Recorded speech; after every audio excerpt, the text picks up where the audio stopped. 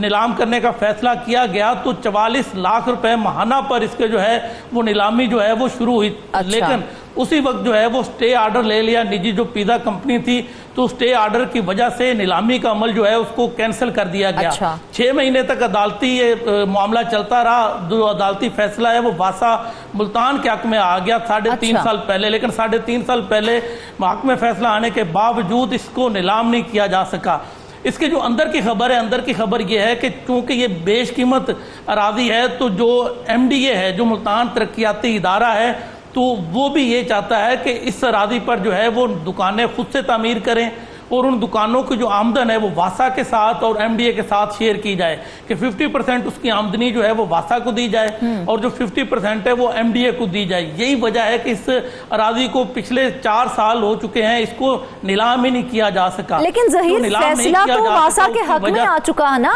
فیصلہ تو واسا کے حق میں آ چکا ہے، پھر بھی اس پہ عمل درآمد نہیں ہو سکا۔ واسا کیوں اس پہ عمل درآمد نہیں کروا سکا ہے؟ نہیں، فیصلہ حق میں آ گیا، اراضی جو ہے وہ متنازعہ نہیں رہی، اراضی کا جو قبضہ ہے وہ واسا کے پاس ہی ہے۔ مگر اس میں نقطہ یہ ہے کہ چونکہ واسا جو ایجنسی ہے یہ ملتان ترقیاتی ادارہ کے انڈر ہے، تو جو DG ملتان ترقیاتی ادارہ کا ہوتا ہے وہ اس کا ایک طرح سے سربراہ ہوتا ہے۔ MD واسا جو ہے وہ بھی ان کو جواب دہ ہوتے ہیں، تو یہ زبانی احکامات کے نتیجے میں اس کی نیلامی جو ہے وہ روکی گئی ہے، اور جو واسا کے افسران ہیں ان کو جو سابق DG MDA تھے زاہد اکرام، ان کی طرف سے احکامات جاری کیے گئے تھے کہ اس اراضی کو نیلام نہ کیا جائے، کیونکہ وہ ملتان ترقیاتی ادارہ انتظامیہ کی جانب سے یہ کہا جا رہا تھا کہ اس کی جو ہے یہاں پر کچھ دکانیں تعمیر کی جائیں گے اور ان دکانوں کا جو کرایہ ہے وہ واسا اور MDA میں تقسیم کیا جائے گا آدھا آدھا۔ تو دکانیں تعمیر کرنے کی اجازت تھی اس زمین پر؟ جی، چونکہ سرکاری اراضی ہے، اس پہ دکانیں تعمیر ہو سکتی ہیں۔ پہلے بھی ملتان ترقیاتی ادارہ جو ہے انہوں نے شہر کے کچھ علاقوں میں پلازے جو ہے وہ بنا کر، دکانیں بنا کر وہ آگے نیلام کی ہوئی۔ اسی طرح میونسپل کارپوریشن کی جو اراضی ہے وہاں پر بھی سرکاری طور پر سرکاری سطح پر پلازے بنائے گئے ہیں جو کہ آگے کرائے پر دکانیں جو ہیں وہ دی گئی ہیں، تو اس سے آمدن تو حاصل ہو سکتی ہے، مگر اگر دکانیں ہی بنانی تھی تو 3.5 سال انتظار کس چیز کا کیا گیا؟ یہی جب زمین خالی ہوئی تھی، جب یہ کیس کا فیصلہ جو ہے وہ واسا کے حق میں آیا تھا، اسی وقت ایک لائحہ عمل طے کیا جاتا اور وہاں پر دکانیں بنانے کا عمل جو ہے وہ شروع کر دیا جاتا، کیونکہ یہ اتنی بیش قیمت اراضی ہے۔ 3.5 سال میں ان کو کم از کم 18 سے 20 کروڑ کی آمدن آ جانی تھی اگر ان دکانوں کی نیلامی کی جاتی۔ تو ظہیر، کانفلکٹ کہاں پر آ رہا ہے؟ کانفلکٹ کہاں پر آ رہا ہے؟ دکانیں کیوں تعمیر نہیں ہو رہی جبکہ واسا کے حق میں بھی آ گیا ہے اور گورنمنٹ بھی اس پہ دکانیں تعمیر کر سکتی ہے؟ پھر جی وہ بات یہ ہے کہ جو بھی واسا ہے یا ایم ڈی اے ہے، ان کے سربراہ مسلسل جو ہیں وہ تبدیل ہوتے رہتے ہیں۔ اچھا۔ ڈاکٹر زاہد اکرام کا جیسے ملتان سے تبادلہ ہوا تو اس کے بعد اس اراضی پر آگے کوئی پیش رفتی نہیں ہو سکی کہ اس پہ دکانیں بنانی ہے، اس کو نیلام کرنا ہے۔ اچھا۔ جو سابق ایم ڈی اے واسا ہے ان کا بھی تبادلہ ہو چکا ہے، چودھری دانش کا، تو نئے ایم ڈی جو ہیں وہ واسا میں آئے ہیں، تو اب وہ فیصلہ کریں گے کہ اس اراضی کا کرنا کیا ہے۔ تو ہم جب اس حوالے سے میری ایک واسا کے افسر سے بات ہو رہی تھی تو انہوں نے یہ بتایا کہ انہوں نے مسلسل جو ہے اراضی کی نیلامی کے لیے کوششیں کی ہیں، مگر ایم ڈی اے حکام کی جانب سے ہر بار رکاوٹ کھڑی کی گئی اور انہیں منع کیا گیا کہ یہ جو اراضی ہے اس کو نیلام نہ کیا جائے، کیونکہ اگر اپنی دکانیں بنا دی جاتی ہیں تو اس سے زیادہ پرافٹ آ سکتا ہے۔ مگر وہ پرافٹ تو تب آئے گا نا جب دکانیں بنیں گی، جب دکانیں ہی نہیں بنیں گی، جب ان کی نیلامی نہیں ہوگی، تو یہ جو اتنی قیمتی اراضی ہے یہ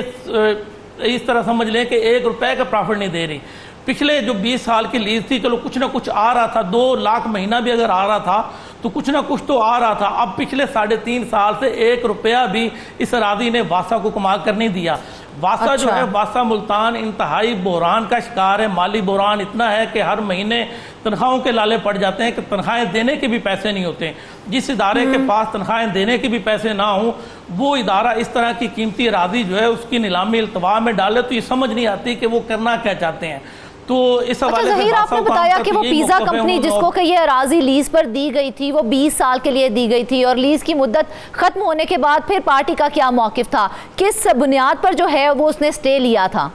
جی یہ واسا کے کچھ افسران ہی تھے جو کہ پیزا کمپنی کے ساتھ اٹیچ تھے، انہیں قانونی جو ہے وہ رائے دکھاتے تھے کہ اس طرح سے جو ہے اگر آپ رکاوٹ ڈالیں تو اس کی نیلامی کا عمل رک سکتا ہے۔ وہ کلیم یہی کر رہے تھے کہ پچھلے 20 سال سے لیز پہ ہمارے پاس ہے تو ہمیں لیز پہ دوبارہ دیا جائے، لیکن وہ جو کرائے کی رقم بتاتے تھے وہ رقم انتہائی کم بتاتے تھے۔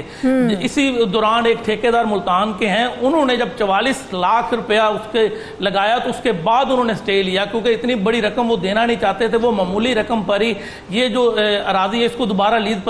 پر حاصل کرنا چاہتے تھے۔ یہی وجہ ہے کہ جس کے بعد وہ سٹے پر چلے گئے تھے، عدالت میں معاملہ چلتا رہا، عدالت سے واسا کے حق میں فیصلہ آیا، لیکن فیصلہ آنے کا بھی کوئی فائدہ نہیں ہوا کہ واسا کی جانب سے اس اراضی کی نیلامی کے لیے کوئی اقدامات نہیں اٹھائے گئے۔ یہ تو ایک ہے کمرشل اراضی جس کی نیلامی نہیں ہو سکی۔ واسا کی 19 کنال ایسی اراضی ہے شہر کے مختلف علاقوں میں جس پر بااثر افراد نے قبضے کیے ہوئے ہیں۔ 6 سال پہلے ضلع انتظامیہ نے وہ قبضے واگزار کروانے کے لیے واسا کو جو افرادی قوت ہے وہ بھی فراہم کی تھی، کچھ ملازمین کی ڈیوٹیاں بھی لگائی گئی تھی، مگر واسا کے جو افسران ہیں وہی رکاوٹ بنے۔ انہوں نے مختلف جواز جو ہیں وہ پیش کر کے اس اراضی کو بھی واگزار نہیں کروایا، جس کی وجہ سے واسا جو ہے وہ مسلسل بحرانوں سے دوچار ہے۔ دوسری جانب واسا کا جو ٹیرف ہے اس کو بھی بڑھایا گیا ہے، اس میں 600% تک اضافہ ہوا، لیکن اس کے باوجود ان کی جو سیلف ریکوری ہے وہ زیادہ نہیں ہو رہی۔ 15 سے 16 کروڑ روپے جو ہیں ان کی ماہانہ سیلف ریکوری کی مد میں ان کے پاس آتے ہیں، لیکن اس کے جو ہیں اس سے زیادہ ان کے اخراجات ہیں۔ اگر ان کے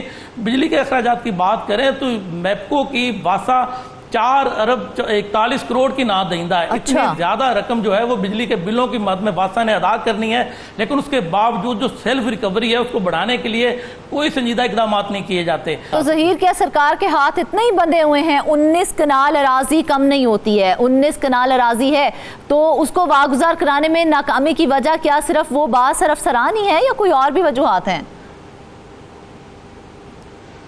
جی آپ دیکھیں نا کہ جب بااثر افراد جو ہیں ان کی پشت پناہی سیاسی افراد کی ان کو حاصل ہو، ساتھ جو واسا کے افراد ہیں یہ بھی مل جائیں تو بتائیں کارروائی کرے گا کون؟